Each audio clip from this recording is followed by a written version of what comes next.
ನಮಸ್ಕಾರ. ಮಧ್ಯಾಹ್ನ ಅಗ್ರ ವಾರ್ತೆಗೆ ಸ್ವಾಗತ. ನಾನು ಪೃಥ್ವಿರಾಜ್ ಹಾರನಹಳ್ಳಿ. ಸಂಪುಟ ಪುನರ್ರಚನೆ ಅನ್ನುವಂಥದ್ದು ಸಿಎಂಗೆ ಈಗ ತಲೆನೋವಾಗಿ ಪರಿಣಮಿಸಿರುವಂಥದ್ದು. ಸಂಪುಟ ವಿಸ್ತರಣೆ ಮಾಡಲಿಕ್ಕೂ ಮುಂಚೆ ಒಂದು ರೀತಿಯಾದಂಥ ಟೆನ್ಷನ್, ಈಗ ಸಂಪುಟ ವಿಸ್ತರಣೆ ಆದ ಮೇಲೆ ಒಂದು ರೀತಿಯಾದಂಥ ಟೆನ್ಷನ್. ಸಂಪುಟ ವಿಸ್ತರಣೆ ಈಗ ಸಂಕಟ ವಿಸ್ತರಣೆ ಆದಂತೆ ಆಗಿದೆ ಯಡಿಯೂರಪ್ಪನವರಿಗೆ. ಏಕೆಂದ್ರೆ ಯಾವ್ಯಾವ ರೀತಿಯಾದಂಥ ಮಾತುಗಳು ಸಾಮಾಜಿಕ ಜಾಲತಾಣದಲ್ಲಿ ಬಿಜೆಪಿಯ ಶಾಸಕರು ಆಕ್ರೋಶವನ್ನ ಅಸಮಾಧಾನವನ್ನ ವ್ಯಕ್ತಪಡಿಸ್ತಾ ಇದ್ದಾರೆ ಅಂತ ನೀವು ಕೂಡ ಗಮನಿಸಿದ್ದೀರಾ. ಇನ್ನ ಸಿಪಿ ಯೋಗೇಶ್ವರ್ ವಿರುದ್ಧ ರೇಣುಕಾಚಾರ್ಯ ಅವರು ಗರಂ ಆಗಿದ್ದಾರೆ. Not only Renukacharya, CP Yogeshwar ಅವರ ವಿರುದ್ಧ ಗರಂ ಆಗಿರುವಂತದ್ದು ತಿಪ್ಪಾರೆಡ್ಡಿ ಅವರಾಗಿರ್ಬೋದು, ಎಚ್ ವಿಶ್ವನಾಥ್ ಅವರಾಗಿರ್ಬೋದು, ಇನ್ನು ಸಾಕಷ್ಟು ಜನ ಸಿಪಿ ಯೋಗೇಶ್ವರ್ ಅವರಿಗೆ ಸಚಿವ ಸ್ಥಾನ ಕೊಟ್ಟಿರುವಂತಹ ವಿಚಾರಕ್ಕೆ ಸಂಬಂಧಪಟ್ಟಂತೆ ಸಾಕಷ್ಟು ಅಸಮಾಧಾನವನ್ನು ಹೊರಹಾಕ್ತಾನೆ ಇದ್ದಾರೆ. ವರಿಷ್ಠರಿಗೆ ದೂರನ್ನ ಕೊಡ್ಲಿಕ್ಕೆ ಈಗಾಗಲೇ ದೆಹಲಿಯಲ್ಲಿದ್ದಾರೆ ಸಿಎಂ ರಾಜಕೀಯ ಕಾರ್ಯದರ್ಶಿ ರೇಣುಕಾಚಾರ್ಯ. ಬ್ಲಾಕ್ ಮೇಲ್ ಮಾಡಿದವರನ್ನ ಮಂತ್ರಿ ಮಾಡಿದ್ದಾರೆ. ಪಕ್ಷಕ್ಕೆ ಸರ್ಕಾರಕ್ಕೆ ಯೋಗೇಶ್ವರ್ ಕೊಡುಗೆ ಏನು, ವರಿಷ್ಠರಿಗೆ ಯೋಗೇಶ್ವರ್ ಮಾಡಿದಂತಹ ಹಗರಣದ ದಾಖಲೆ ಕೊಡ್ತೇನೆ ಅಂತ ರೇಣುಕಾಚಾರ್ಯ ಅವರು ಹೇಳಿರುವಂಥದ್ದು. ಆದರೆ ಯಾರು ಬೇಕಾದರೂ ದೆಹಲಿಗೆ ಹೋಗ್ಲಿ, ದೂರನ್ನ ಕೊಡ್ಲಿ, ನನ್ನ ಅಭ್ಯಂತರ ಏನೂ ಇಲ್ಲ. ಆದ್ರೆ ಬಹಿರಂಗವಾಗಿ ಮಾತನಾಡಬೇಡಿ, ಇದು ಪಕ್ಷಕ್ಕೆ ಮುಜುಗರ ಆಗುತ್ತೆ. ದೆಹಲಿ ನಾಯಕರಿಗೆ ಗೊತ್ತಿಲ್ಲದವರಂಥದ್ದು ಏನೂ ಇಲ್ಲ ಅಂತ ಯಡಿಯೂರಪ್ಪನವರು ಖಡಕ್ ಆಗಿ ಹೇಳಿಕೆಯನ್ನ ಕೊಟ್ಟಿರುವಂಥದ್ದು. ನೀವು ಹೋಗ್ತೀರಾ, ದೂರನ್ನ ಕೊಡ್ತೀರಾ, ಹೋಗಿ ದೆಹಲಿಗೆ ಹೋಗಿ, ನಮ್ಮ ಹೈಕಮಾಂಡ್ ಇರುವಂಥದ್ದು, ಅಲ್ಲಿ ಹೋಗಿ ದೂರ ಕೊಟ್ಟು ಬನ್ನಿ, ಬೇಡ ಅಂತ ಹೇಳ್ತಾ ಇಲ್ಲ. ಯಾರ ಬಗ್ಗೆನಾದರೂ ಬೇಕಾದರೂ ಯಾರಾದರೂ ಹೋಗಿ ಕಂಪ್ಲೇಂಟ್ ಅನ್ನ ಕೊಡಿ. ದೆಹಲಿ ನಾಯಕರಿಗೆ ಗೊತ್ತಿಲ್ಲದೆ ಇರುವಂಥದ್ದು ಯಾವುದನ್ನು ಕೂಡ ನಾವೇನಿಲ್ಲಿ ಮಾಡಿಲ್ಲ ಅಂತ ಖಡಕ್ ಆಗಿ ಮಾತನಾಡಿದ್ದಾರೆ, ಅಸಮಾಧಾನವನ್ನ ವ್ಯಕ್ತಪಡಿಸ್ತಾ ಇರುವಂಥವರಿಗೆ. ದೆಹಲಿಗೆ ಬಂದಿರತಕ್ಕಂಥ ಉದ್ದೇಶ, ಮೊದಲು ನನ್ನ ಹೊನ್ನಾಳಿ ನ್ಯಾಮತಿ ಅವಳಿ ತಾಲೂಕಲ್ಲಿ ರಸ್ತೆ ಸೇತುವೆಗಳು ಪ್ರಪೋಸಲ್ ಬಂದಿದೆ ಮಾನ್ಯ ಮುಖ್ಯಮಂತ್ರಿಗಳಿಂದ. ಎರಡನೇದು, ನಮ್ಮ ಶಿವಮೊಗ್ಗದಲ್ಲಿ ಶಿಕ್ಷಣ ಸಂಸ್ಥೆಗಳು ನಡೆಸ್ತಾ ಇದ್ದೀನಿ. ನಮ್ಮ ವರಿಷ್ಠರು, ನಾನು ಇದುವರೆಗೆ ಯಾರಿಗೂ ಸಮಯವನ್ನು ಕೇಳಿಲ್ಲ. ಈಗ ವರಿಷ್ಠರು ಯಾರು ಸಿಗ್ತಾರೆ, ಇಲ್ಲಿ ಯಾರು ಅವೈಲೇಬಲ್ ಇಲ್ಲಿ ಸಿಗ್ತಾರೆ ಅಂತ ಖಂಡಿತ ಭೇಟಿ ಮಾಡ್ತೀವಿ. ಅರುಣ್ ಸಿಂಗ್ ಅವ್ರು ನೆನ್ನೆ ಬಂದಿದ್ದರು, ಅವ್ರ ಹತ್ರನೂ ನೀವು ಮಾತಾಡಿದ್ದೀರಿ? ನಾನು ಒಂದು ಮಾತು, ಇದುವರೆಗೂ ಯಾರಿಗೂ ಸಮಯವನ್ನು ಕೇಳಿಲ್ಲ, ನಿಗದಿ ಮಾಡಿಲ್ಲ. ಇಲ್ಲಿ ನಮ್ಮ ವರಿಷ್ಠರು ಯಾರು ಸಿಗ್ತಾರೋ ಅವ್ನು ಖಂಡಿತ ನಾನು ಭೇಟಿ ಮಾಡ್ತೀನಿ. ಏನು ಅಸಮಾಧಾನ ಸರ್? ಅಸಮಾಧಾನ, ನಾನು ಮಾನ್ಯ ಮುಖ್ಯಮಂತ್ರಿಗಳು ಮತ್ತು ವಿರುದ್ಧ ಖಂಡಿತ ನಾನು ಮಾತಾಡಲ್ಲ, ದೂರಿಲ್ಲ. ನಾನು ದೂರು ಕೊಡೋಕ್ಕೆ ದೊಡ್ಡ ಮನುಷ್ಯನೂ ಅಲ್ಲ, ನಾನು ಭಾಳ ಚಿಕ್ಕವನು ರಾಜಕಾರಣದಲ್ಲಿ. ವರಿಷ್ಠರ ಗಮನಕ್ಕೂ ತರ್ತೀವಿ, ಮುಖ್ಯಮಂತ್ರಿ ಗಮನಕ್ಕೂ ತರ್ತೀವಿ. ಏನು ಅನ್ಯಾಯ ಆಗಿದೆ ಸರಿಪಡಿಸ್ಬೇಕಲ್ಲ. ಕೆಲವು ಜಿಲ್ಲೆಗಳಿಗೆ ಸೀಮಿತನಾ? ನಮ್ಮ ಕ್ಷೇತ್ರ ಮತದಾರರು ನಮಗೆ ಮತ ಕೊಟ್ಟಿದ್ದಾರೆ, ನಮ್ಮ ಮತದಾರರ ನಿರೀಕ್ಷೆಗಿದ್ದಾರೆ. ಪಕ್ಷದ ಕಾರ್ಯಕರ್ತರು, ಮುಖಂಡರು ಭಾಳ ಅವಮಾನ ಆಗಿದೆ. ಮೆಗಾ ಸಿಟಿ ಅಂತಲ್ಲಿ ದೊಡ್ಡ ಅವ್ಯವಹಾರ ಆಗಿದೆ. ಕೆಲವರು ಆತ್ಮಹತ್ಯೆ ಮಾಡ್ಕೊಂಡಿದ್ದಾರೆ. ಅಂಥವ್ರೆಲ್ಲ ಸಚಿವರಾಗ್ತಾರಂದರೆ ಮಾನ್ಯ ಮುಖ್ಯಮಂತ್ರಿಗಳಿಗೂ ಮುಜುಗರ ಆಗುತ್ತೆ, ಸರ್ಕಾರಕ್ಕೆ ಮುಜುಗರ ಆಗುತ್ತೆ, ನಮ್ಮ ಪಕ್ಷ ಸಂಘಟನೆಗೂ ಮುಜುಗರ ಆಗುತ್ತೆ. ಸಾಧ್ಯವಾದರೆ ನನಗೆ ವರಿಷ್ಠ ಸಿಕ್ಕರೆ ಭೇಟಿ ಮಾಡಿ, ಏನಿದೆ ನನ್ನ ಹತ್ರ ಬೇಕಷ್ಟು ದಾಖಲೆಗಳಿದೆ. ನನ್ನ ಮಂತ್ರಿ ಮಾಡಲಿಲ್ಲ ಅಂತೇಳಿ ಆರೋಪಗಳನ್ನ ಮಾಡ್ತಿರೋದು ಸಹ ಬರ್ತಾ ಇದೆ ಎಲ್ಲ ಟಿವಿ. ನನ್ನ ಇತಿಮಿತಿಗಳು ಏನು ಮಾಡೋಕ್ಕೆ ಸಾಧ್ಯ ಅದು ಮಾಡಿದ್ದೆ. ಇಲ್ಲ ಸಲದ ಆರೋಪಗಳನ್ನ ಮಾಡ್ತಾ ಇದ್ದಾರೆ. ಯಾರು ಆರೋಪ ಮಾಡ್ತಾ ಇದ್ದಾರೆ ಅವ್ರಿಗೆ ನಾನು ವಿನಂತಿ ಮಾಡುವಂಥದ್ದು, ನೀವು ನಿಜವಾಗೂ ಏನಾದ್ರು ಆರೋಪ ಮಾಡೋದಿದ್ದರೆ ಕೇಂದ್ರದ ನಾಯಕರ ಜೊತೆಗೆ ಹೋಗಿ ಮಾತನಾಡಿ, ಏನು ನಿಮ್ಮ ಆರೋಪ ಇದೆ ಅದನ್ನು ತಿಳಿಸೋಕ್ಕೆ ನಿಮ್ಮ ಯಾರೂ ಅಡ್ಡಿ ಮಾಡೋದಿಲ್ಲ. ಆದರೆ ಇಲ್ಲಿ ಹೇಳಿಕೆಯನ್ನು ಕೊಡೋದ್ರ ಮೂಲಕ ಗೊಂದಲ ಉಂಟು ಮಾಡಿ ವಾತಾವರಣನ ಕೆಡಿಸೋ ಪ್ರಯತ್ನ ಮಾಡುವಂಥದ್ದು ಶಿಸ್ತಿಗೆ ಧಕ್ಕೆ ತಂದಂತಾಗುತ್ತೆ. ಇದು ಪಕ್ಷದಲ್ಲಿ ನಡೆಯೋಲ್ಲ, ಇದಕ್ಕೆ ಅವಕಾಶ ಕೊಡಬೇಡಿ. ಮತ್ತು ಯಾರೇನೇ ಹೇಳಿದ್ರು ಕೇಂದ್ರ ನಾಯಕರು ಹೇಳಿದಂತೆ ಇನ್ನು ಸುಮಾರು 2.25 ವರ್ಷ ಉಳಿದ ಅವಧಿಯಲ್ಲಿ ರಾಜ್ಯದ ಅಭಿವೃದ್ಧಿ ಬಗ್ಗೆ ವಿಶೇಷ ಗಮನವನ್ನು ಕೊಡೋದಿದ್ದೇನೆ. ಅದನ್ನು ಯಾರೂ ತಡೆಯೋಕ್ಕೆ ಸಾಧ್ಯ ಇಲ್ಲ. ಕೇಂದ್ರದ ನಾಯಕರ ಆಶೀರ್ವಾದ ಇರೋದರಿಂದ ಅಲ್ಲಿವರೆಗೆ ನಾನು ಬರೋ ದಿವಸಗಳಲ್ಲಿ ಅಭಿವೃದ್ಧಿ ಕಡೆ ವಿಶೇಷ ಗಮನವನ್ನು ಕೊಡ್ತೇನೆ. ಅವರು ಯಾರು ಏನೇ ಮಾತಾಡೋದಾರೋ ದೂರು ಕೊಡಲಿ, ಅವ್ರು ಏನಾದ್ರು. ಮತ್ತೊಂದು ವಿಚಾರವನ್ನ ಗಮನಿಸಬೇಕು. ಇಲ್ಲಿ ಸಾಕಷ್ಟು ಜನ ಸಂಪುಟ ವಿಸ್ತರಣೆ ಆಗ್ತಿದ್ದ ಹಾಗೆ ನಾಯಕತ್ವದ ವಿಚಾರಕ್ಕೆ ಸಂಬಂಧಪಟ್ಟಂತೆ ಕೂಡ ಮಾತನಾಡ್ತಾ ಇದ್ರು. ಯಡಿಯೂರಪ್ಪನವರು ಅದಕ್ಕೂ ಕೂಡ ಖಡಕ್ ಆಗಿ ಉತ್ತರವನ್ನ ಕೊಟ್ಟಿದ್ದಾರೆ. ಇನ್ನು 2.25 ವರ್ಷ ಇರ್ತೇನೆ ನಾನು, ರಾಜ್ಯದ ಅಭಿವೃದ್ಧಿಯನ್ನ ಮಾಡಬೇಕಾಗಿದೆ ಅಂತ ಹೇಳ್ತಾ ಇದ್ರು. ಹೈಕಮಾಂಡ್ನ ಆಶೀರ್ವಾದ ಇದೆ ಅನ್ನೋದನ್ನ ಪುನರುಚ್ಚರಿಸುವ ಮೂಲಕ ನಾಯಕತ್ವದ ವಿಚಾರಕ್ಕೆ ಸಂಬಂಧಪಟ್ಟಂತೆ ಮಾತನಾಡ್ತಾ ಇರುವಂತವ್ರಿಗೂ ಕೂಡ ತಿರುಗೇಟನ್ನ ಕೊಟ್ಟಿದ್ದಾರೆ. ಸಂಪುಟ ವಿಸ್ತರಣೆ ಬೆನ್ನಲ್ಲೇ ರಾಜ್ಯ ರಾಜಕೀಯದಲ್ಲಿ ಸಿಡಿ ಬಾಂಬ್ ಹೇಳಿಕೆ ಸಿಡಿತಾನೇ ಇದೆ. ನಿನ್ನೆ ಯತ್ನಾಳ್ ಸಿಡಿ ಹೇಳಿಕೆಯ ಬೆನ್ನಲ್ಲೇ ಇಂದು MLC ವಿಶ್ವನಾಥ್ ಅವರು ಕೂಡ ಸಿಡಿ ಬಗ್ಗೆ ಸಂಕ್ರಮಣದ ಬಳಿಕ ಬ್ಲಾಸ್ಟ್ ಆಗುತ್ತೆ ಅಂತ ಹೇಳಿದ್ದಾರೆ. ಒಬ್ಬೊಬ್ಬರು ಈಗ ಸಿಡಿ ಸಿಡಿಸ್ತಾ ಇದ್ದಾರೆ, ಎಚ್ಚರಿಕೆಯನ್ನು ನೀಡ್ತಾ ಇದ್ದಾರೆ. ಅದು ಯಾವ ಸಿಡಿನೋ ಏನೋ ಗೊತ್ತಾಗ್ತಾ ಇಲ್ಲ. ಬ್ಲಾಸ್ಟ್ ಆಗುತ್ತೆ, ಸಂಕ್ರಮಣ ಆದ್ಮೇಲೆ ಬ್ಲಾಸ್ಟ್ ಮಾಡ್ತಾರೆ. ಯತ್ನಾಳ್ ಪತ್ನಾಳ್ ಅಂತವ್ರದ್ದು ಇದೆ, ಮಾಡ್ತಾರೆ, ಇದೆ ಒಬ್ಬೊಬ್ರಾಗಿ ಬಿಡುಗಡೆ ಮಾಡ್ತಾರೆ. ಒಂದೇ ಸಿಡಿ ಕಾಪೀಸ್ ಇರ್ತವೆ. ದೇವೇಗೌಡರು ಎಲ್ಲ ಕಟ್ಟಿದಂತ ಜನತಾ ಪರಿವಾರ ಸನ್ ಸ್ಟ್ರೋಕ್ ಅಲ್ಲಿ ಮುಗಿದೋಯ್ತು. ಮತ್ತೀಗ ಅದೇ ಸನ್ ಸ್ಟ್ರೋಕ್. ಒಂದು ಪ್ರಾಂತೀಯ ಪಕ್ಷ ಹಾಳಾಗೋದಕ್ಕೂ ಒಂದು ರಾಷ್ಟ್ರೀಯ ಪಕ್ಷ ಹಾಳಾಗೋದಕ್ಕೂ ಬಹಳ ವ್ಯತ್ಯಾಸ ಇದೆ. ರಾಷ್ಟ್ರೀಯ ಪಕ್ಷಗಳು ಹಾಳಾಗಬಾರ್ದು, ಉಳಿಬೇಕು ಈ ರಾಷ್ಟ್ರದ ಹಿತದೃಷ್ಟಿಯಿಂದ. ಸನ್ ಸ್ಟ್ರೋಕ್ ಅಲ್ಲಿ, ಫ್ಯಾಮಿಲಿ ಸ್ಟ್ರೋಕ್ ಅಲ್ಲಿ ಹೋಗ್ಬಿಟ್ರೆ ಏನಾಗುತ್ತೆ? ಎಷ್ಟು ಜನ, ಹೌದು ಯಡಿಯೂರಪ್ಪನವರು ಸೇರಿದ ಹಾಗೆ ಬಹಳ ಜನರ ಶ್ರಮದಿಂದ BJP ರಾಜ್ಯದಲ್ಲಿ ಕಟ್ಟಿದ್ದಾರೆ. ಇವತ್ತು ಕಾಂಗ್ರೆಸ್ ಏನಾಗಿದೆ? ಕಾಂಗ್ರೆಸ್ ಕೂಡ ಸನ್ ಸ್ಟ್ರೋಕಲ್ಲಿ ಹೊಟ್ಟೋಯ್ತು. ಇದು ವ್ಯಾಪಕವಾದ ಒಂದು ಚರ್ಚೆ ದೇಶದಲ್ಲಿ ಆಗಬೇಕಾಗಿದೆ. ಎಲ್ಲಿಗೆ ಸ್ವಾಮಿ ಇದು? ಇದಕ್ಕೆ ನಾವು ದಂಗೆ ಎದ್ದು ಬಂದು ನಿಮಗೆ ರಾಜ್ಯ ಕೊಟ್ಟಿದ್ದು, ಒಂದು ಒಳ್ಳೆಯ ರೀತಿಯಲ್ಲಿ ಆಡಳಿತ ನಡೆಸಿ ವಿಭಿನ್ನ ಶೈಲಿ ಆಡಳಿತ ಈ ರಾಜ್ಯಕ್ಕೆ ಬೇಕು, ಹೊಸತನದಲ್ಲಿ ಹೋಗೋಣ ಅಂತ ನಿಮ್ಮ ಜೊತೆಗೆ ಬಂದರೆ ನೀವು ಮಾಡ್ತಾ ಇರೋ ಕೆಲಸ ಏನು? ಭ್ರಷ್ಟರನ್ನು ಈ ಮಂತ್ರಿಯಾಗಿ ಮಾಡುವಂತಕ್ಕಂಥ ಒತ್ತಾಯ ಸಾಮಾನ್ಯವಾಗಿ ಬರೋದಿಲ್ಲ.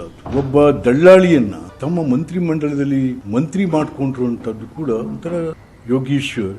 ಭ್ರಷ್ಟಾಚಾರವನ್ನು ಹೊದ್ದು ಮಲಗಿದವನೊಬ್ಬನನ್ನ ನೀವು ಯಾವ ಧೈರ್ಯದ ಮೇಲೆ ಮುಖ್ಯಮಂತ್ರಿ ಮಾಡಿದಿರೋ ನನಗೆ ಅರ್ಥ ಆಗ್ತದೆ. ಅವನ ಎಷ್ಟು ಕೇಸ್ಗಳಿದಾವೆ ಅಂತ ಅಂದ್ರೆ 9731 ಜನರು ದುಡ್ಡು ಕಲೆಕ್ಟ್ ಮಾಡಿದ್ದಾನೆ. ಸೈಟ್ ಕೊಡ್ತೀನಿ, ಮೆಗಾ ಸಿಟಿ, 100 ಕೋಟಿ, ಸಾವಿರಾರು ಜನರು.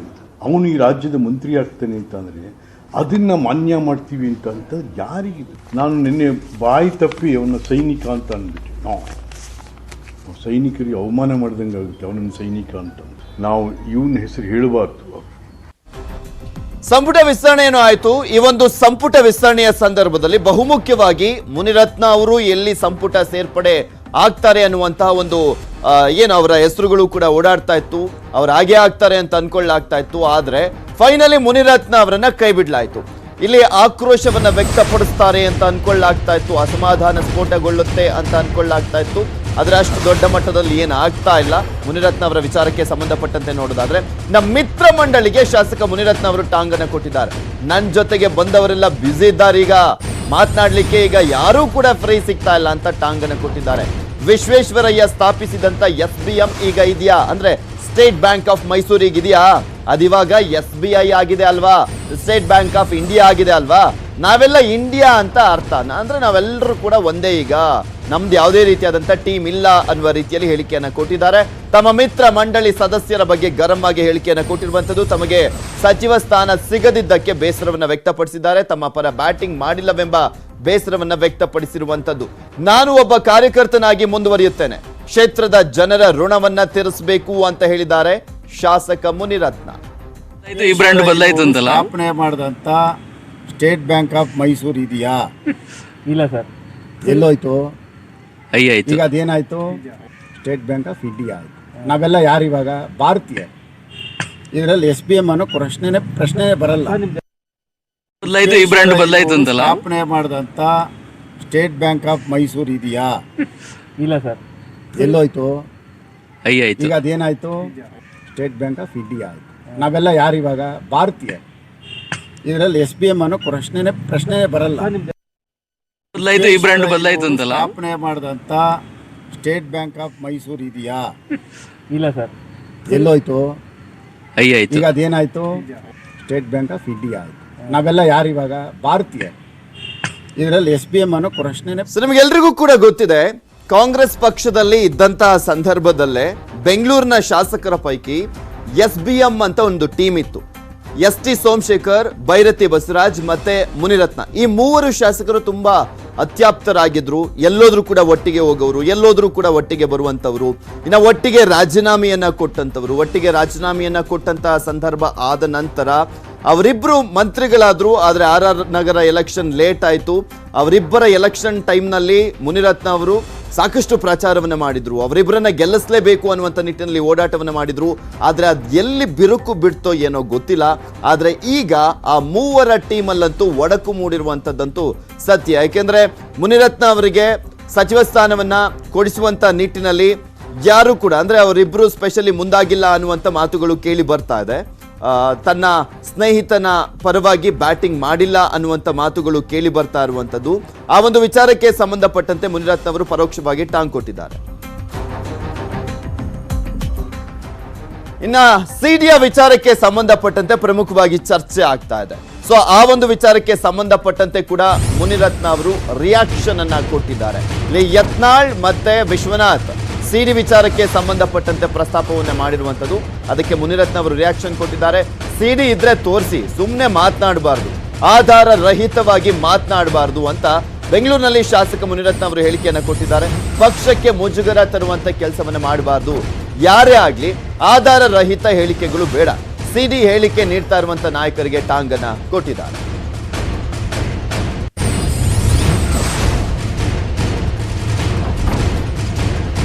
ಕರೆಕ್ಟ್ ಆಗಿ ಹೇಳಿದ್ದಾರೆ ಮುನಿರತ್ನ ಅವರು. ಯಾಕೆಂದ್ರೆ ಕೆಲವು ನಾಯಕರು ಗಾಳಿಯಲ್ಲಿ ಸುಮ್ಮನೆ ಗುಂಡು ಹೊಡಿತಾ ಇದ್ದಾರೆ. ಸಿಡಿಯ ವಿಚಾರಕ್ಕೆ ಸಂಬಂಧಪಟ್ಟಂತೆ ಯಾವ ಸಿಡಿ, ಯಾವ ವಿಚಾರಕ್ಕೆ ಸಂಬಂಧಪಟ್ಟಂತೆ ಸಿಡಿ, ಇದ್ಯಾವುದನ್ನು ಕೂಡ ಹೇಳ್ತಾ ಇಲ್ಲ. ಸೊ ಹೀಗಾಗಿ ಆ ಒಂದು ವಿಚಾರಕ್ಕೆ ಹೇಳಿಕೆಯನ್ನ ಕೊಟ್ಟಿದ್ದಾರೆ ಮುನಿರತ್ನ.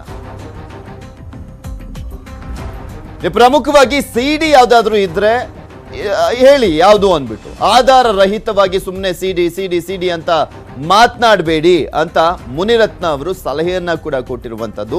ಇಲ್ಲಿ ಸಿಡಿ ವಿಚಾರಕ್ಕೆ ಸಂಬಂಧಪಟ್ಟಂತೆ ಮಾತನಾಡ್ತಾ ಇರುವಂತಹ ನಾಯಕರಿಗೆ ಟಾಂಗ್ ಅನ್ನ ಕೊಟ್ಟಿದ್ದಾರೆ. ಪ್ರಮುಖವಾಗಿ ಬಸನಗೌಡ ಪಾಟೀಲ್ ಯತ್ನಾಳ್ ಮತ್ತು ಒಂದ್ ಕಡೆ ಎಚ್ ವಿಶ್ವನಾಥ್ ಇವರಿಬ್ಬರಿಗೂ ಕೂಡ ಟಾಂಗ್ ಅನ್ನ ಕೊಟ್ಟಿದ್ದಾರೆ.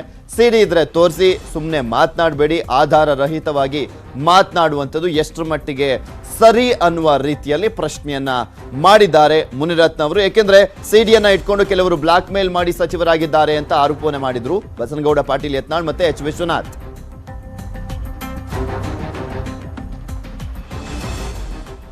ಇನ್ನ ಮುಖ್ಯಮಂತ್ರಿಗಳ ವಿಚಾರಕ್ಕೆ ಸಂಬಂಧಪಟ್ಟಂತೆ ಕೂಡ ಮಾತನಾಡಿದ್ದಾರೆ ಮುನಿರತ್ನ ಅವರು. BSY ವಚನ ಭ್ರಷ್ಟರಲ್ಲ, ಮಾತು ತಪ್ಪಲ್ಲ, ನಮ್ಮದು ರಾಷ್ಟ್ರೀಯ ಪಕ್ಷ, ವಿಳಂಬ ಆಗಬಹುದು, ಸಚಿವ ಸ್ಥಾನ ವಂಚಿತ. ಮುನಿರತ್ನ ಅವರು ಹೇಳಿಕೆಯನ್ನ ಕೊಟ್ಟಿದ್ದಾರೆ. ಯಾಕೆಂದ್ರೆ ಇನ್ನೂ ಕೂಡ 2.25 ವರ್ಷ ಇರುವಂತ ಹಿನ್ನೆಲೆಯಲ್ಲಿ ಯಾವಾಗ ಬೇಕಾದ್ರೂ ಆಗ್ಬೋದು. ಅವರು ತನ್ನ ಅಧಿಕಾರದ ಅವಧಿಯಲ್ಲಿ ಸಚಿವರನ್ನಾಗಿ ಮಾಡ್ತೀವಿ ಅಂತ ಹೇಳಿರುವಂತ ಹಿನ್ನೆಲೆಯಲ್ಲಿ ವಚನ ಭ್ರಷ್ಟರಲ್ಲ ಅವರು ಯಡಿಯೂರಪ್ಪನವರು ಅಂತ ಮುನಿರತ್ನ ಅವರು ಹೇಳಿದ್ದಾರೆ. ನಾನು ನನ್ನ ಕ್ಷೇತ್ರದಲ್ಲಿ ಕೆಲಸವನ್ನ ಮಾಡಿದ್ದೇನೆ, ಜನರ ಹೃದಯದಲ್ಲಿ ಸ್ಥಾನವನ್ನ ಪಡೆದಿದ್ದೇನೆ, ಸಚಿವ ಸ್ಥಾನ ವಂಚಿತರಾಗಿರುವಂತ ಮುನಿರತ್ನ ಅವರು ಹೇಳಿಕೆಯನ್ನ ಕೊಟ್ಟಿದ್ದಾರೆ. ವಿಳಂಬ ಆಗ್ಬೋದು ಅಂದ್ರೆ ಸಿಗುತ್ತೆ ನೆಕ್ಸ್ಟ್. ಸೊ ರಾಷ್ಟ್ರೀಯ ಪಕ್ಷ ಅಂದಮೇಲೆ ಇದೆಲ್ಲ ಇದ್ದಿದ್ದೆ ಅಂತ ಹೇಳಿಕೆಯನ್ನ ಕೊಟ್ಟಿದ್ದಾರೆ.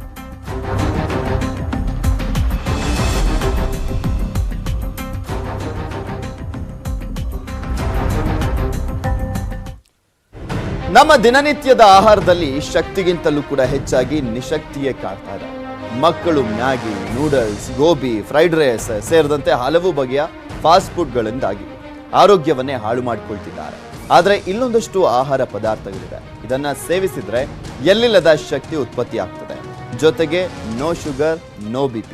ಹಾಗಾದ್ರೆ ಆ ಆಹಾರ ಪದಾರ್ಥಗಳು ಯಾವುದು ಅಂತೀರಾ? ಈ ಸ್ಟೋರಿ ನೋಡಿ ಗೊತ್ತಾಗುತ್ತೆ.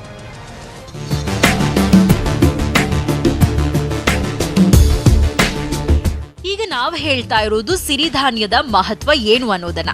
ಪ್ರಸ್ತುತ ದಿನಗಳಲ್ಲಿ ನಾವು ನೀವೆಲ್ಲರೂ ಫಾಸ್ಟ್ ಫುಡ್ಗೆ ದಾಸರಾಗಿದ್ದೇವೆ. ಬೆಳಗ್ಗೆ ಆದ್ರೆ ಸಾಕು ಮ್ಯಾಗಿ, ನೂಡಲ್ಸ್, ಮಧ್ಯಾಹ್ನಕ್ಕೆ ಬ್ರೆಡ್ ಟೋಸ್ಟ್, ರಾತ್ರಿ ಆದ್ರೆ ಎಗ್ ರೈಸ್, ಫ್ರೈಡ್ ರೈಸ್. ಇದೇ ನಮ್ ಈಗಿನ ಫುಡ್ ಸ್ಟೈಲ್.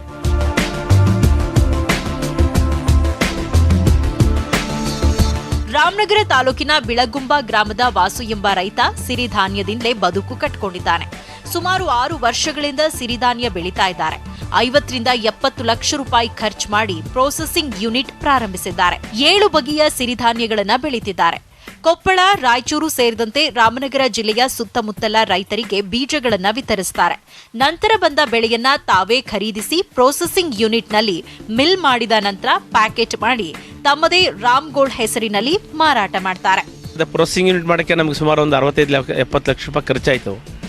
ಈ ಬೇರೆ ಕಡೆ ಎಲ್ಲೂ ಮಾಡ್ಸೋಕ್ಕಾಗಲ್ಲ, ಎಲ್ಲ ಕಡೆ ಎಲ್ಲ ಹೊರಗಡೆ ಥರರೆಲ್ಲ ನಾವು ಮಾಡಿದ್ದೀವಿ, ನಾವು ಬೆಳೆದಿದ್ದೀವಿ ಅಂತ ತೋರಿಸ್ಕೊತಾರೆ. ನಮ್ಮದೇ ಪ್ರೊಸೆಸಿಂಗ್ ಯೂನಿಟ್ ಮಾಡೋದಕ್ಕೆ ಒಂದು ಸುಮಾರು ಅಂದರೆ ಒಂದು 70 ಲಕ್ಷ ರೂಪಾಯಿ ಖರ್ಚಾಗಿದೆ. ಸಿರಿಧಾನ್ಯಗಳಾದ ರಾಗಿ, ಜೋಳ, ಆರ್ಕ, ಸಾಮೆ, ಸಜ್ಜೆ, ನವಣೆ, ಕೋರ್ಲೆ, ಊರ್ಲು, ಬುರ್ಗು ಹೀಗೆ ಒಟ್ಟು 9 ಬಗೆಯ ಸಿರಿಧಾನ್ಯಗಳು ಬರುತ್ತವೆ.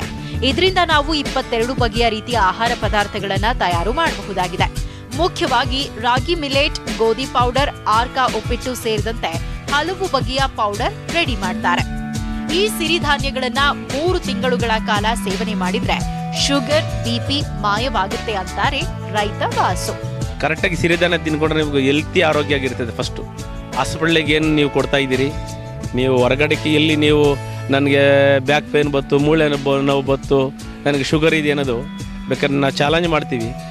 ನಮ್ಮ ಜೊತೆಲಿ ನೀವು ಬರೀ 3 ತಿಂಗಳು ನಮ್ಮ ಸಿರಿಧಾನ್ಯದ ಫುಡ್ ತಿಂದರೆ ನಿಮಗೆ ಶುಗರ್ ಇರಲ್ಲ ಅಂತ ಖಂಡಿತವಾಗಿ ಹೇಳೋವಂಥ ಒಂದು ಫುಡ್ ಇದು. ಪ್ರತಿ ವರ್ಷ ಹಾಪ್ಕಾಮ್ಸ್ಗಳಿಗೆ 2 ಟನ್ನಷ್ಟು ಸಿರಿಧಾನ್ಯ ಮಾರಾಟ ಮಾಡ್ತಾ ಇದ್ರು ವಾಸು. ಜೊತೆಗೆ ಅಂಗಡಿಯಲ್ಲೂ ಮಾರಾಟ ಪ್ರಕ್ರಿಯೆ ಸಂಪೂರ್ಣ ಡಲ್ ಆಗಿದೆ. ಕೆಲ ದಿನಗಳಲ್ಲಿ ವ್ಯಾಪಾರ ವಹಿವಾಟು ಮೊದಲಿನಂತಾಗುವ ನಂಬಿಕೆ ಇದೆ ಎನ್ನುತ್ತಾರೆ ವಾಸು. A T Venkatesh, news 18 Kannada, Ramanagara. ಅವರಿಗೆ ಸಚಿವ ಸ್ಥಾನ ಬೇಕು ಅಂತ ಲಾಬಿ, ಇನ್ನ ಸಚಿವರಾಗಿರುವಂತವರಿಗೆ ಪವರ್ ಆದಂತ ಖಾತೆ ಬೇಕು ಅನ್ನುವಂತ ಲಾಬಿ ನಡೆಯುವಂತದ್ದು ಸಾಮಾನ್ಯ. ಅದೇ ಈಗ ನೆಕ್ಸ್ಟ್ ನಡೆಯುವಂತದ್ದು ನಿಮ್ಗೆಲ್ರಿಗೂ ಕೂಡ ಗೊತ್ತಿದೆ. ಇನ್ನ ಪವರ್ ಖಾತೆಗೆ ಯೋಗೇಶ್ವರ್ ಅವರು ಲಾಬಿಯನ್ನ ಮಾಡ್ತಾ ಇದ್ದಾರಂತೆ. ಡಿಕೆ ಶಿವಕುಮಾರ್ ನಿಭಾಯಿಸಿದಂತ ಇಂಧನ ಖಾತೆ ಯೋಗೇಶ್ವರ್ ಅವರಿಗೆ ಬೇಕು ಅನ್ನುವಂಥ ವಿಚಾರಕ್ಕೆ ಸಂಬಂಧಪಟ್ಟಂತೆ ಲಾಬಿ ಆಗ್ತಾ ಇದೆಯಂತೆ. ಡಿಕೆಶಿಯನ್ನೇ ಟಾರ್ಗೆಟ್ ಮಾಡಲಿಕ್ಕೆ ಇಂಧನ ಖಾತೆ ಬೇಕಂತೆ. ಇದು ಪವರ್ಫುಲ್ ಖಾತೆ, ಯಡಿಯೂರಪ್ಪನವರ ಬಳಿ ಇದೆ. ಅವ್ರು ಎಷ್ಟರ ಮಟ್ಟಿಗೆ ಬಿಟ್ಕೊಳ್ತಾರೆ ಅನ್ನೋದ್ರ ಮೇಲೆ ಡಿಪೆಂಡು, ಏನೇ ಲಾಬಿ ಮಾಡಿದ್ರು ಕೂಡ. 2011ರಲ್ಲಿ ಬಿಜೆಪಿ ಸರ್ಕಾರದಲ್ಲಿ ಅರಣ್ಯ ಖಾತೆ ಸಚಿವರಾಗಿದ್ರು. ಆಗ ಅರಣ್ಯ ಖಾತೆಯೇ ಬೇಕು ಅಂತ ಪಡೆದಿದ್ರು ಸಿಪಿವೈ. ಆಗಿನ ಸಂದರ್ಭ ಬೇರೆಯಾಗಿತ್ತು. ಕನಕಪುರ, ಸಾತನೂರು ಭಾಗದ ಕೆಲ ಗಣಿಗಳನ್ನ ಕೂಡ ಮುಚ್ಚಿಸಿದ್ರು. ಆಗ ಅರಣ್ಯ ಸಚಿವರಾಗಿ ಡಿಕೆ ಬ್ರದರ್ಸ್ನ ಟಾರ್ಗೆಟ್ ಮಾಡಿದ್ರು. ಈಗ ಇಂಧನ ಖಾತೆ ಪಡೆದು ಮತ್ತೆ ಟಾರ್ಗೆಟ್ ಪ್ಲಾನ್ ಅನ್ನುವಂಥದ್ದು. ಸಹಜವಾಗಿ ಎದುರಾಳಿಗಳನ್ನ ವೀಕ್ ಮಾಡುವಂಥದ್ದು ಪ್ರತಿಯೊಬ್ಬ ರಾಜಕಾರಣಿಗಳ ಒಂದು ಟಾರ್ಗೆಟ್ ಆಗಿರುತ್ತೆ. ಅದೇ ರೀತಿಯಾಗಿ ಇವರ ಭಾಗದಲ್ಲಿ ಪ್ರಮುಖ ರಾಜಕಾರಣಿಗಳನ್ನ ವೀಕ್ ಮಾಡಿಬಿಟ್ರೆ ಇವ್ರು ಸ್ಟ್ರಾಂಗ್ ಆಗ್ಬೋದು ಅನ್ನೋದಷ್ಟೇ ಇಲ್ಲಿ ಪ್ಲಾನು. ಪಾವಗಡ ಸೋಲಾರ್ ಪ್ಲಾಂಟ್ ಬಗ್ಗೆ ಸಿಪಿವೈ ಆರೋಪವನ್ನ ಮಾಡಿದ್ರು. ಸಮ್ಮಿಶ್ರ ಸರ್ಕಾರ ಇದ್ದಂತ ಸಂದರ್ಭದಲ್ಲಿ ರಾಮನಗರ ಉಸ್ತುವಾರಿ ಜಿಲ್ಲೆಗೂ ಕೂಡ ಪಟ್ಟನ್ನ ಹಿಡಿಯುವಂತ ಸಾಧ್ಯತೆ ಇದೆ. ಈ ಮೂಲಕ ಡಿಕೆಶಿ ಎಚ್ಡಿಕೆಗೆ ಟಾಂಗ್ ಕೊಡುವಂತ ಪ್ಲಾನ್ ಅಂತೆ. ನೋಡ್ಬೇಕು ಇವರ ಆಸೆಗಳೆಲ್ಲವೂ ಕೂಡ ಈಡೇರ್ತವ, ಇವರ ಬೇಡಿಕೆಗಳೆಲ್ಲದಕ್ಕೂ ಕೂಡ ಅಸ್ತು ಅಂತ ಹೇಳಲಾಗುತ್ತಾ ಅಂತ. ರಾಮನಗರ ಜಿಲ್ಲೆ ಹಿಡಿತಕ್ಕಾಗಿ ತ್ರಿಕೋನ ಪೈಪೋಟಿ ಈಗ ಆಲ್ರೆಡಿ ಶುರುವಾಗಿದೆ. ಒಂದ್ ಕಡೆ ಎಚ್ ಡಿ ಕುಮಾರಸ್ವಾಮಿ ಅವರು, ಒಂದ್ ಕಡೆ ಡಿಕೆ ಬ್ರದರ್ಸ್, ಇನ್ನು ಒಂದ್ ಕಡೆ ಸಿಪಿ ಯೋಗೇಶ್ವರ್ ಅವರು. ಆ ಒಂದು ಭಾಗದಲ್ಲಿ ಸ್ಟ್ರಾಂಗ್ ಮಾಡಬೇಕು ಬಿಜೆಪಿ ಸಂಘಟನೆಯನ್ನ ಅನ್ನುವಂತ ಕಾರಣಕ್ಕೋಸ್ಕರನೇ ಸಿಪಿ ಯೋಗೇಶ್ವರ್ ಅವರಿಗೆ ಸಚಿವ ಸ್ಥಾನ ಸಿಕ್ಕಿರುವಂತದ್ರಲ್ಲಿ ನೋ ಡೌಟ್. ಆದ್ರೆ ಇವರು ಬಯಸಿದಂತ ಖಾತೆ ಸಿಗುತ್ತಾ ಅನ್ನೋದಕ್ಕೆ ಉತ್ತರ ಸಿಗಬೇಕು. ರಾಮನಗರ ಜಿಲ್ಲಾ ಉಸ್ತುವಾರಿ ಸದ್ಯಕ್ಕೆ ಉಪಮುಖ್ಯಮಂತ್ರಿ ಅಶ್ವಥ್ ನಾರಾಯಣ ಇದ್ದಾರೆ. ಅವರಿಂದ ಇವರಿಗೆ ರಾಮನಗರ ಜಿಲ್ಲಾ ಉಸ್ತುವಾರಿಯನ್ನ ಕೂಡ ನೀಡಲಾಗುತ್ತಾ ಅನ್ನೋದನ್ನ ಕಾದು ನೋಡಬೇಕಾಗಿದೆ. ಯಾಕೆಂದ್ರೆ ಸಿಪಿ ಯೋಗೇಶ್ವರ್ ಅವರಿಗೆ ಸಚಿವ ಸ್ಥಾನ ಕೊಟ್ಟಿರುವಂತ ವಿಚಾರಕ್ಕೆ ಸಂಬಂಧಪಟ್ಟಂತೆ ದೊಡ್ಡ ಮಟ್ಟದಲ್ಲಿ ಅಸಮಾಧಾನ ಇದೆ, ಆಕ್ರೋಶ ವ್ಯಕ್ತವಾಗ್ತಾ ಇರುವಂತದ್ದು. ಇದನ್ನ ಮೊದಲು ಈ ಆಕ್ರೋಶವನ್ನ ತಣ್ಣಗೆ ಮಾಡಬೇಕಾಗಿದೆ. ಇನ್ನ ಈ ಒಂದು ಸಂದರ್ಭದಲ್ಲಿ ಇವರಿಗೆ ಪವರ್ಫುಲ್ ಖಾತೆಯನ್ನ ಕೊಟ್ಬಿಟ್ರೆ ಹೆಂಗೆ ಅನ್ನೋದ್ರ ಬಗ್ಗೆ ಚಿಂತನೆಯನ್ನಂತೂ ಮಾಡೇ ಮಾಡ್ತಾರೆ. ಸಂಕ್ರಾಂತಿ ಎಂದೇ ಸಿಡಿದೆದ್ದ ಪಂಚಮಸಾಲಿ ಸಮಾಜ. ಕೂಡಲ ಸಂಗಮ ಟು ಬೆಂಗಳೂರು ಮೆಗಾ ಪಾದಯಾತ್ರೆ 2A ಮೀಸಲಾತಿಗೆ ಪಟ್ಟು 30 ದಿನ 2 ಲಕ್ಷ ಜನರ ಹೆಜ್ಜೆ ಗುರುತು. Panchamasali 2A fight.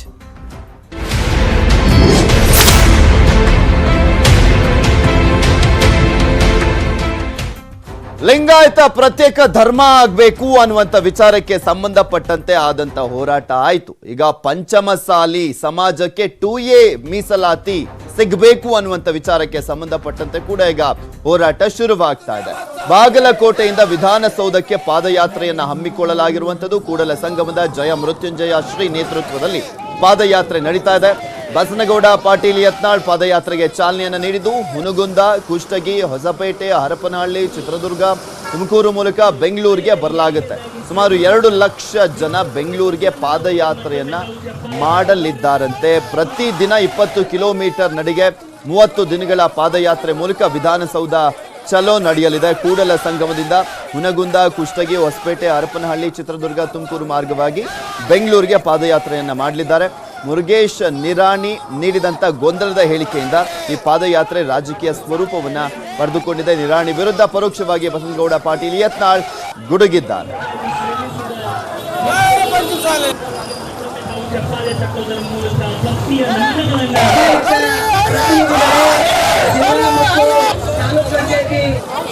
ಪಂಚಮಸಾಲಿ ಸಮಾಜದ 2A ಮೀಸಲಾತಿ ಹೋರಾಟ ಕೂಡಲ ಸಂಗಮದಿಂದ ಬೆಂಗಳೂರಿಗೆ ಪಾದಯಾತ್ರೆ ಮಾಡುತ್ತಂತ ನಮ್ಮ ಬಸವಜಯ ಮೃತ್ಯುಂಜಯ ಮಹಾಸ್ವಾಮಿಗಳ ನೇತೃತ್ವದಲ್ಲಿ ಈ ನಮ್ಮ ಗದಗ ಜಿಲ್ಲೆಯಿಂದ ಸಮಸ್ತ ಪಂಚಮಸಾಲಿ ಸಮಾಜ ಬಾಂಧವರು ಹಾಗೂ ಅನೇಕ ಮುಂತಾದ ಸಮಾಜ ಬಾಂಧವರ ನೇತೃತ್ವದಲ್ಲಿ ಈ ಗದಗ ಜಿಲ್ಲೆಯಿಂದ ಕಡಿಮೆ ಅಂದ್ರೆ ಒಂದು ಸಮಸ್ತ ಪಂಚಮಸಾಲಿ ಸಮಾಜ ಬಾಂಧವರ ನೇತೃತ್ವದಲ್ಲಿ ಈ ಒಂದು 405 ಜನಗಳನ್ನು ಕರೆದುಕೊಂಡು ಕೂಡಲ ಸಂಗಮ ಪಾದಯಾತ್ರೆಗೆ ಇಂದು ಪಂಚಮಸಾಲಿ ಸಮಾಜಕ್ಕೆ 2A ಮೀಸಲಾತಿ ಹೋರಾಟಕ್ಕೆ ಸಮಾಜದ ಕುಲಗುರುಗಳಾದ ಬಸವಜಯ ಮೃತ್ಯುಂಜಯ ಸ್ವಾಮೀಜಿಯವರ ಕರೆಯ ಮೇರೆಗೆ ಇಂದು ಗದಗ ಜಿಲ್ಲೆಯಾದ್ಯಂತ ಇರುವಂತಹ ಎಲ್ಲ ಪಂಚಮಸಾಲಿ ಸಮಾಜದ ಯುವ ಸಮೂಹವನ್ನ ಕಟ್ಟಿಕೊಂಡು ಗದಗ ಜಿಲ್ಲಾ ಯುವ ಘಟಕದ ಅಧ್ಯಕ್ಷರಾದ ಅಯ್ಯಪ್ಪ ಅಂಗಡಿಯವರ ನೇತೃತ್ವದೊಳಗೆ ನಾವೆಲ್ಲರೂ ಇವತ್ತು ಸುಮಾರು 400 ರಿಂದ 500 ಜನ ಯುವಕರು ತಾಯಂದಿರು ಪಂಚಮಸಾಲಿ ಸಮುದಾಯವನ್ನ 3Bಗೆ ಸೇರಿಸಲಿಕ್ಕೆ ಕೇಳಿದ್ರು. ಈ ಹಿಂದೆ ಮುರುಗೇಶ್ ನಿರಾಣಿ ಅವರೇ ಕೇಳಿದ್ರು. ಅದರಂತೆ 3Bಗೆ ಸೇರಿಸಲಾಗಿದೆ ಅಂತ ಯಡಿಯೂರಪ್ಪನವರು ಹೇಳಿದ್ದಾರೆ. ಪಂಚಮಸಾಲಿ ಸಮುದಾಯವನ್ನ 3Bಗೆ ಸೇರಿಸಲಿಕ್ಕೆ ಕೇಳಿದ್ರು. ಅದರಂತೆಯೇ ನಾವು 3Bಗೆ ಸೇರಿಸಿದ್ವಿ. ಈ ಹಿಂದೆ ಮುರುಗೇಶ್ ನಿರಾಣಿ ಅವರೇ ಕೇಳಿದ್ರು ಅಂತ ಯಡಿಯೂರಪ್ಪನವರು ಹೇಳಿದ್ದಾರೆ. ಸಿಎಂ ಹೇಳಿಕೆಯಿಂದ ಅಡಕತ್ತರಿಯಲ್ಲಿ ನಿರಾಣಿ ಅವರು ಸಿಕ್ಕಾಕೊಂಡಿದ್ದಾರೆ. ಈ ಹಿಂದೆ 3Bಗೆ ಒತ್ತಾಯವನ್ನು ಮಾಡಲಾಗಿತ್ತು. ಈಗ 2Aಗೆ ಬೇಡಿಕೆಯನ್ನು ಇಡಲಾಗಿದೆ. ಮಂತ್ರಿ ಸ್ಥಾನಕ್ಕಾಗಿ ಮೀಸಲಾತಿ ರಾಜಕೀಯ ಮಾಡಿದ್ರ ಅನ್ನುವಂಥ ಪ್ರಶ್ನೆನೂ ಕೂಡ ಈಗ ಎದ್ದಿರುವಂಥದ್ದು. ಸೊ ಏನ್ ಮಾಡ್ತಾರೆ ಅನ್ನೋದನ್ನ ಕಾದ್ ನೋಡ್ಬೇಕಾಗಿದೆ. ಯಾಕಂದ್ರೆ ನಿರಾಣಿಯವರು ನಾನು ಮುಖ್ಯಮಂತ್ರಿಗಳ ಜೊತೆ ಮಾತನಾಡಿಸಿದ್ದೇನೆ ಸ್ವಾಮೀಜಿಗಳನ್ನ ಅಂತ ಕೂಡ ಹೇಳಿದ್ರು. ನಾನು ಕೂಡ ಮುಖ್ಯಮಂತ್ರಿಗಳ ಜೊತೆ ಮಾತನಾಡಿದೆ ಅಂತ ಹೇಳ್ತಾ ಇದ್ರು ಜಯಮೃತ್ಯುಂಜಯ ಸ್ವಾಮೀಜಿಗಳು. ಆದ್ರೆ ಈಗ ಆಲ್ರೆಡಿ ಪಾದಯಾತ್ರೆ ಶುರುವಾಗಿದೆ. ಅದಕ್ಕೆ ಇವತ್ತಿನಿಂದ ಬಸನಗೌಡ ಪಾಟೀಲ್ ಯತ್ನಾಳ್ ಅವರು ಕೂಡ ಚಾಲನೆಯನ್ನ ಕೊಟ್ಟಿದ್ದಾರೆ. ಸೊ 2A ಮೀಸಲಾತಿಯ ವಿಚಾರಕ್ಕೆ ಸಂಬಂಧಪಟ್ಟಂತೆ ಯಾವ ರೀತಿಯಾಗಿ ನಿರ್ಧಾರವನ್ನು ಮಾಡಲಾಗುತ್ತೆ ಅನ್ನೋದು ಗೊತ್ತಿಲ್ಲ. ಯಾಕೆಂದ್ರೆ ಇವರಿಗೆ 2A ಅನ್ನ ಕೊಟ್ಟಂತ ಸಂದರ್ಭದಲ್ಲಿ ಇನ್ನ ಉಳಿದಂತ ಸಮುದಾಯಗಳು ಕೂಡ ರೊಚ್ಚಿಗೇಳೋದ್ರಲ್ಲಿ ನೋ ಡೌಟ್. ಸೊ ಇದನ್ನ ನಿಭಾಯಿಸುವಂತದ್ದು ಸವಾಲಿನ ವಿಚಾರವೇ. ಸೊ ಯಡಿಯೂರಪ್ಪನವರು ಯಾವ ರೀತಿಯಾಗಿ ನಿಭಾಯಿಸ್ತಾರೆ ಅನ್ನೋದನ್ನ ನೋಡ್ಬೇಕು.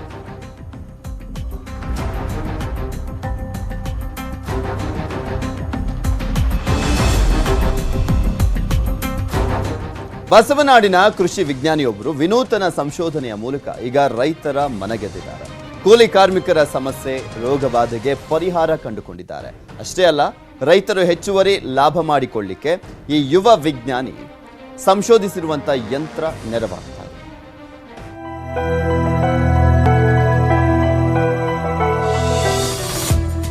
ವಿದ್ಯಾರ್ಹತೆ SSLC ಮಾಡಿರೋ ಸಾಧನೆ ಕೃಷಿ ವಿಜ್ಞಾನಿಗಳೇ ಮೀರಿಸುವಂಥದ್ದು.